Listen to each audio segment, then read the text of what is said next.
Moi, je pense que la solidarité, en fait, le projet européen sur les projets migratoires, c'est comme sur les questions sociales. Ça a été construit d'un point de vue théorique, mais ça n'a pas été construit d'un point de vue pratique. C'est-à-dire qu'en fait, vous avez à peu près une arnaque, c'est que les pays du Nord ont besoin d'immigration, les pays du Sud n'en veulent pas, mais ce sont les pays du Sud qui protègent toutes les frontières. Et donc, comme ils n'ont pas un rond, comme ils sont en difficulté économique depuis la crise de 2008, puis la crise des dettes souveraines, en fait, on demande aux pays les plus pauvres, en tout cas les plus en difficulté financièrement, de protéger les frontières de ceux qui sont les plus riches et ceux qui souhaitent l'immigration. Et donc, comme les pays du Nord veulent de l'immigration, eh ben, ils laissent faire en disant ça ne coûte rien en termes de protection de frontières. Puis en plus, si ça passe, au pied, on récupère des gens qui sont intéressants. C'est ce qu'a fait Merkel dans les années 2010. Et ben, les pays du Sud, en fait, ont ce problème-là. Moi, je pense que le problème est principalement celui-ci, que la solidarité doit être faite non pas sur l'accueil de migrants, mais sur la protection des frontières, en mettant en place une triple frontière pour désinciter les gens à venir. La première, c'est la frontière physique. Lorsque vous avez Frontex qui a uniquement 5000 personnes et qui en vise 10 000 à la fin de la décennie, vous pouvez pas protéger toutes les frontières européennes avec 10 000 personnes, c'est impossible. C'est comme si vous essayez de protéger un grand empire avec une armée qui est insuffisante. Et ben, c'est exactement la même chose. Vous avez des États qui ont intérêt à nous menacer. Vous avez des organisations qui également exploitent l'immigration à des fins économiques. Et donc, vous avez tellement d'intérêt que c'est pas 5000 pauvres gardes-frontières de Frontex qui vont protéger les frontières européennes. Donc, pour mettre en place une frontière plus forte, eh ben, il faut plus de moyens. Et c'est principalement aux pays du Nord qui ont bénéficié du fait que ce soit l'Espagne, l'Italie, la Grèce et la France qui payaient. Eh ben, c'est à eux de payer. Ça, c'est la première solidarité. Le deuxième point, c'est qu'il faut mettre en place une désincitation en termes de droits. Aujourd'hui, pourquoi est-ce que les gens vont en Europe? Parce que les États-Unis ont pris des mesures fermes, l'Australie a pris des mesures fermes, le Japon a toujours été historiquement des mesures fermes. Donc en fait, lorsque vous venez du Moyen-Orient, lorsque vous venez d'une zone en guerre en Afrique ou en Amérique du Sud, où est-ce que vous destinez? Principalement, vous allez en Europe parce que c'est l'un des pays les plus attractifs et surtout, c'est un des pays qui protège le moins. Donc lorsque vous faites un benchmark, vous dites tiens, moi je vais en Europe parce que ça va être le plus simple. Le troisième, donc pour mettre en place cet effet désincitatif, moi je pense qu'il faut mettre en place ce qu'avait fait Joe Biden aux États-Unis, un truc qui est très simple, c'est de gauche.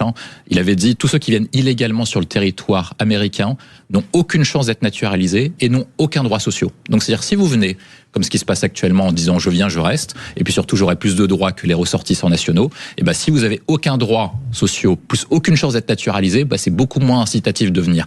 Et enfin dernier point, je pense qu'il faut mettre en place un mécanisme de désincitation sociale. Ça veut dire que des gens viennent aujourd'hui pour profiter du système social et c'est pas l'immigration que nous on veut, et c'est pas l'immigration choisie. Les gens qui sont médecins, les gens qui sont ingénieurs, les gens qui apportent quelque chose à la France et à l'Europe ne viennent pas pour les droits sociaux. Donc il n'y a pas de raison d'avoir des droits sociaux qui soient plus élevés pour les migrants que pour les ressortissants nationaux. Et une fois que vous mettez en place une triple barrière, forcément il y a moins de gens qui ont intérêt à venir en Europe et c'est comme ça qu'on protège efficacement le territoire européen. Je pense que vous avez un problème en Europe, c'est que la politique migratoire, d'un point de vue, en fait, avec la liberté de circulation Schengen, plus les règlements Dublin transformés en directive retour, plus pacte d'immigration, c'est-à-dire que quelqu'un qui rentre sur le territoire via un État membre peut rentrer sur l'ensemble du territoire européen. Et donc, lorsque vous avez un Premier ministre, Pedro Sanchez, qui a le droit de faire ce qu'il veut, parce que c'est lui qui maîtrise la souveraineté, donc c'est lui qui a le droit de régulariser ou pas. Mais lorsqu'il prend une décision de créer un appel d'air, un peu comme ce qu'a fait Angela Merkel il y a 10 ans, il a un impact non pas seulement sur l'Espagne, mais sur l'ensemble du territoire européen. Et donc vous avez parfois des dirigeants qui sont irresponsables parce qu'ils prennent des décisions en vue de leurs propres intérêts, parfois souvent électoraux, mais qui ont un impact sur l'ensemble du territoire européen. Et je pense que c'est ça qui pose problème. Et donc lorsque vous avez une personne qui est comme ça, enfin une personne qui prend une décision comme ça, elle a le droit de le prendre parce que c'est sa prérogative, mais je pense qu'il faut qu'elle prévienne les autres autorités européennes et ses consoeurs, notamment pour faire davantage de coopération. C'est le premier élément. Le deuxième point, c'est de mettre en place, je pense, une réforme de Schengen. Aujourd'hui, lorsque vous êtes entré dans Schengen, vous pouvez circuler partout. C'est vrai, et c'est un principe qui est louable. Mais je pense qu'il faut réserver Schengen uniquement aux ressortissants européens. Ça veut dire que vous pouvez circuler librement dans Schengen, donc rétablir une forme de contrôle pour tous ceux qui ont une carte d'identité d'un des États membres de l'Union européenne. Lorsque vous êtes sans titre de séjour, lorsque vous êtes à peu près sans papier, donc en situation irrégulière, est-ce que vous avez le droit de profiter des droits qui sont normalement réservés aux ressortissants européens? C'est le premier élément. Le deuxième point pour résoudre le problème de Schengen, c'est une question de responsabilité. Un État membre peut décider d'accueillir ou décider de créer un appel d'air, mais à ce moment-là, il peut pas à la fois bénéficier des bienfaits de sa politique, mais également faire porter les effets négatifs à tous les autres. Et donc, je pense qu'il faudrait revenir sur le mécanisme européen de solidarité, revenir sur Dublin 2, et donc faire en sorte que si un pays prend en compte ça, c'est sa responsabilité de traiter les migrants. Il veut des migrants, c'est à lui de les traiter, c'est pas à l'ensemble des Européens de le traiter pour lui. L'Europe est en train de muter. Maintenant, les peuples, en très grande majorité, quand vous faites des sondages sur l'ensemble des pays européens, d'une manière très très large, veulent stopper les flux migratoires. Mais ensuite, après, quand vous regardez en détail, dans le même temps, vous avez une chose pratico-pratique. Ça veut dire que lorsque vous avez des réfugiés ukrainiens, on les accueille. Et lorsque vous avez besoin de main-d'œuvre, notamment sur des métiers en tension, vous accueillez aussi. Je pense que ce que veulent les peuples européens notamment, et ce que veulent les Français aussi, c'est qu'en fait, ils veulent pas avoir une immigration non désirée qui rentre et qui viennent à peu près comme si c'était le McDonald's. C'est-à-dire, ils viennent comme ils sont. Et c'est ça le problème essentiel. C'est-à-dire que lorsque vous regardez, lorsque vous mettez à la place des auditeurs ou des spectateurs européens, des gens ont forcé des frontières de manière très importante alors qu'ils étaient non désirés. Des personnes qui sont désirées, des personnes qui font des processus légaux, et ça, il n'y a pas de problème. Et donc, comment vous faites pour reprendre le contrôle de la politique migratoire et reprendre le contrôle des frontières? Je pense qu'il faut adopter des principes qui soient clairs. Lorsque vous regardez les autres pays, notamment l'Australie, ou ce que met en place les États-Unis, ou ce que met en place d'autres pays, vous comprenez leur stratégie de politique migratoire. Ça veut dire que globalement, vous voulez rentrer sur le territoire américain, soit vous êtes un étudiant de qualité, soit vous apportez quelque chose aux États-Unis. Il y a un intérêt national. Là, nous, on doit adopter la même chose. Ceux qui viennent sur le territoire européen, certes, vous avez toujours les questions d'asile. Donc, lorsque vous êtes vraiment en situation de guerre ou situation de détresse, on vous accueillera. Mais surtout, ceux qui veulent venir sur le territoire européen et ceux qui veulent venir sur le territoire français doivent apporter quelque chose à la France et à l'Europe. Et c'est ça la condition essentielle. C'est qu'aujourd'hui, vous avez des 250 millions de personnes qui obéissent au droit sur la mise en danger, la guerre. C'est 250 millions de personnes. Donc on n'a pas fini d'accueillir. Non, parce qu'avec les questions de pacte d'asile-migration, on a défini ce qui était payé en guerre ou pays qui n'est pas en guerre. Et on ne vous mettra pas d'accord sur ce sujet, manifestement. William T, vous vouliez réagir? Moi, je pense que le fait que des villages se vident ou des villes se vident, c'est pas uniquement du fait de la baisse de la natalité, c'est le fait que des territoires sont plus attractifs que d'autres. Vous regardez, nous on est en train de travailler sur la question de la natalité. Vous avez des pays qui sont en dynamique démographique et pourtant des villes se vident quand même. Donc c'est une question d'attractivité, c'est parce que les gens maintenant veulent vivre dans certains endroits. Des années 60-70 jusqu'aux années 2010-2020, vous avez un phénomène qu'on appelait métropolisation. Et depuis le Covid, vous avez un retour à certaines zones rurales, notamment avec la mise en place du télétravail, etc. William, ils sont repartis, c'est pas vrai. Je vous donner un exemple. Bernay, c'est une ville qui est à côté, qui a 1h30 de Paris. Ils viennent de fermer la natalité. Je te développe après. Ça, c'est le premier point. Donc, ce phénomène n'est pas totalement exact. Maintenant, les gens vont pas forcément dans les métropoles, mais vont plutôt dans les banlieues, dans le périurbain. Voilà. C'est là où c'est plutôt vrai. Ensuite, après, sur l'autre point, moi, je pense que c'est là où ça pose problème. C'est que quand vous regardez, les discours ont été tenus par Emmanuel Macron lorsqu'il parlait de relancer la natalité. Moi, on a un doute sur le fait qu'un État puisse agir concrètement sur la question de la natalité. En fait, on a regardé ce qu'on fait différents pays en termes de mesures, aide sociale, conditions, créer davantage de crèches, etc. Et on a pris le pays, normalement, qui est le plus efficace pour changer la population, modifier les habitudes de la population, c'est la République populaire de Chine. De manière caricaturale, on a fait exprès. Ils ont mis en place un tas de mesures pour revenir sur ce qu'on appelle la politique de l'enfant unique. Et pour l'instant, ça marche pas. C'est-à-dire que ça fait 10-15 ans qu'ils font ça. Ils ont mis en place un système d'aide, ils payent la scolarité, ils payent toutes les crèches, etc. Et ils n'arrivent pas à relancer la natalité. Donc nous, on pense que c'est pas un sujet qui doit mettre en place par l'État, c'est un sujet qui est culturel. Il faut revaloriser la question du rôle de la mère, parce qu'en fait, actuellement, le rôle de la mère est dévalorisé dans la société occidentale et même plus largement dans le monde. Et en fait, vous avez un certain nombre de choses comme ça qui, sans qu'il y ait de changements sociétaux, ne permettront pas de relancer la natalité. Donc, je ne pense pas que ce soit avec des mesures étatiques, en donnant 5 000, 6 000 euros d'aide supplémentaire que vous relancerez. Ils ont essayé de le faire aussi en Hongrie et ça n'a pas fonctionné. Ça n'a pas marché non plus. Tous les pays qui ont essayé de mettre en place des politiques natalistes n'ont pas vraiment réussi. J'ai parlé de la Chine de manière caricaturale parce qu'ils peuvent dépenser des millions. Et la Hongrie aussi, d'Orban a tenté d'augmenter. J'oublie aussi un petit détail, c'est que jamais les femmes n'ont fait des enfants aussi tard. Et deux, il n'y a jamais eu autant de problèmes pour avoir des enfants. Et l'appel est lancé. William T, vous aviez également un coup de cœur, un coup de gueule ce matin. Souvent les gens disent que le foot est mort, que c'est devenu un foot business, etc. Et là aujourd'hui on a eu la preuve qu'à certains moments, l'esprit du foot arrive à survivre. On a eu le blocage du projet de Super League lancé par le Real Madrid il y a quelques années. Et là maintenant, le président de la FIFA voulait vendre la Coupe du Monde à des intérêts privés. On a vu que les fédérations, les dirigeants du football se sont opposés fortement, de manière unitaire. Et c'est ce qui a permis notamment au président de la FIFA de retirer son projet. Donc parfois, on aime bien critiquer le football, mais quand il se passe de belles choses, parfois il faut les soutenir. Et donc là, bravo les dirigeants du foot. Parce que effectivement, ce que je disais, c'est que le foot souvent est critiqué parce qu'on dit tout à peu près la même chose, les valeurs se perdent, il y a des starlets, sont des fragiles, etc.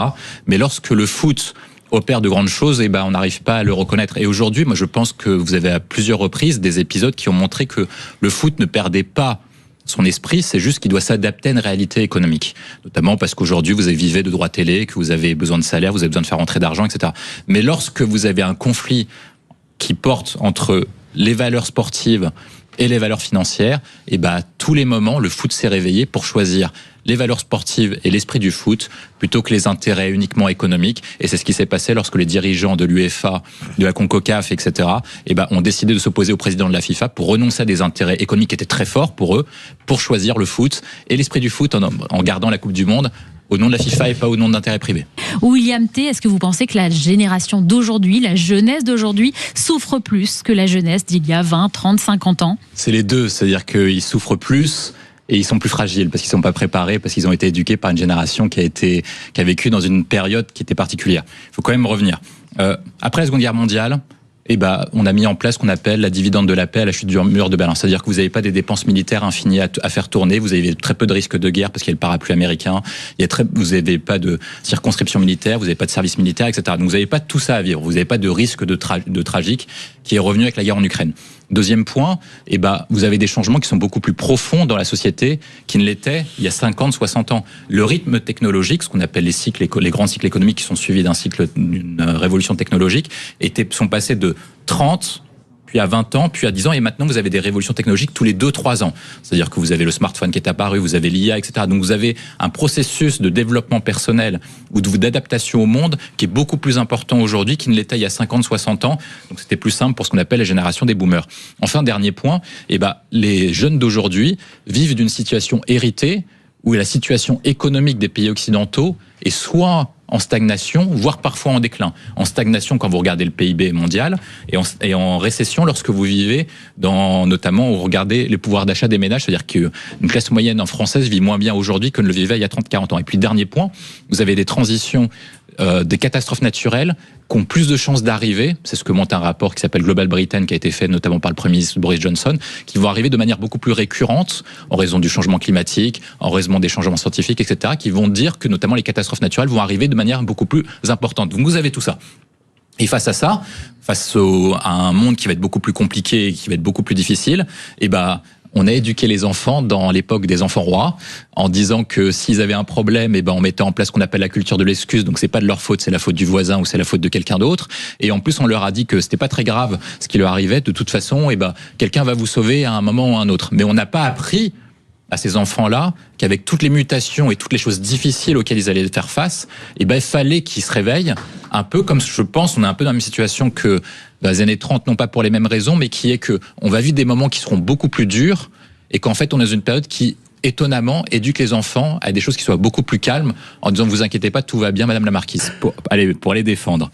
Est-ce que c'est pas plus dur d'être gamin en 2026 que ça l'était dans les années 80-90. Si. Si, beaucoup plus. Oui, mais c'est vrai que pour eux, c'était plus dur, mais qu'en plus, à la différence des générations précédentes, ils ont une éducation de cette génération-là qui a finalement vécu une période dorée. Tu pouvais vivre à crédit de manière illimitée, l'État payait tout. Tu pouvais vivre en déficit permanent, l'État n'a pas présenté de budget excédentaire depuis 1974. Qui ensuite, après, lorsque tu avais un problème, de toute façon, l'État nounou prenait tout en charge. Et qu'ensuite, après, tu as les systèmes assurantiels, etc. Donc, quoi qu'il arrive, tu avais une forme de garantie de l'emploi. Et puis surtout, moi, je pense que c'est ça le point essentiel. La différence entre les gamins d'aujourd'hui et ceux des années 80, c'est que c'est la question de l'incertitude. C'est-à-dire que quand tu naissais dans les années 80-90, tu étais certain de ne pas avoir de guerre, tu étais certain de ne pas être envoyé au front, tu étais certain d'avoir un avenir économique si à peu près tu avais des études correctes, à peu près, etc. Et si tu te comportais bien dans la boîte. Aujourd'hui, avec les récessions économiques, les catastrophes naturelles, les incertitudes sur le plan personnel, parce que aujourd'hui, si par exemple tu as fait HEC ou tu as fait ESCP, est-ce que tu es certain avec l'IA de pouvoir trouver un boulot de sortie de job, alors que l'IA est en train de tuer toutes les catégories intellectuelles supérieures, mais quand tu n'es pas au niveau édité. Donc en fait, tu as toutes ces incertitudes-là qui font que moi je pense que le premier sens, c'est pas que uniquement qu'ils aient des situations qui soient compliquées, c'est le fait qu'ils n'aient pas été formés à un monde qui va être plus dur, plus concurrentiel et beaucoup plus tragique que ce qu'ils vont affronter. Je dis pas ceux qui ont grandi dans l'époque de la guerre froide. Je dis que lorsque vous êtes né dans les années 70, ça veut dire que vous aviez 20 ans dans les années 90, et vous aviez l'hyperpuissance américaine. Vous aviez un marché de croissance de l'emploi qui était dynamique. Vous avez des certitudes. C'est-à-dire qu'on vous a dit, vous faites telle école, vous êtes certain d'avoir ça. Vous faites tel type de formation, vous êtes certain d'avoir ça parce que vous avez un marché dynamique et que les qualités de formation correspondaient au monde que vous allez avoir. Vous avez Vous aviez une éducation qui correspondait également aux attentes du monde à venir. Aujourd'hui, le décalage le plus fort, c'est qu'en fait, on a éduqué les enfants dans un certain monde qui aujourd'hui n'est plus à jour. Et ben, on vous a dit, il n'y aura plus jamais de guerre. Ben, finalement, le retour du tragique revient. Oui. On vous a dit, vous allez faire certains types. Vous allez faire certains types de formations. Et ben, aujourd'hui, vous n'avez plus de garantie de l'emploi, parce qu'en fait, le monde va tellement vite et le progrès va tellement vite que les certitudes d'hier ne sont plus les mêmes certitudes. William, dans quel monde tu vis? En plus, quand vous regardez, vous regardez les périmètres, notamment qui étaient attendus avant-après sur la situation économique, parce que c'est le plus simple, les niveaux de classe moyenne et niveaux de classe moyenne inférieure, voire un peu supérieurs, ont faibli avec le temps parce que vous avez une stagnation du PIB par habitant. Vous avez une stagnation également du pouvoir, une baisse réelle du pouvoir d'achat parce que vous avez le même truc. Et enfin, dernier point, moi je pense que c'est ça le point essentiel, c'est que les catastrophes naturelles vont être de manière beaucoup plus puissantes qui vont dire que en fait tout ça fait fondamentalement qui est compliqué. Moi je pense. Ça n'a aucun rapport avec le fait qu'on s'est effondré au classement PISA, les mathématiques. Justement, c'est ce que je dis. Non, c'est parce que tu dis. Dernier point, moi je pense que le problème c'est surtout ça, c'est le décalage et le fait qu'on n'ait pas appris face aux telles incertitudes aux enfants de pouvoir se débrouiller tout seuls. Aujourd'hui, lorsque vous aviez une grande partie, si je dis pas tout le monde, mais une partie des adolescents ou des jeunes adultes qui en fait se disent trop facilement en dépression plutôt que réfléchir par eux-mêmes à leurs propres solutions, se disent en difficulté économique, ne cherchent pas eux-mêmes forcément une solution et attendent tout, soit des autres, soit de l'État. Moi, je pense que ce qu'il faudrait apprendre à un gamin aujourd'hui, c'est non pas forcément, c'est important d'avoir les savoirs fondamentaux, mais surtout d'avoir les compétences pour qu'ils puissent en fait apprendre à se débrouiller tout seul et apprendre à comment se faire face à un monde qui est très incertain.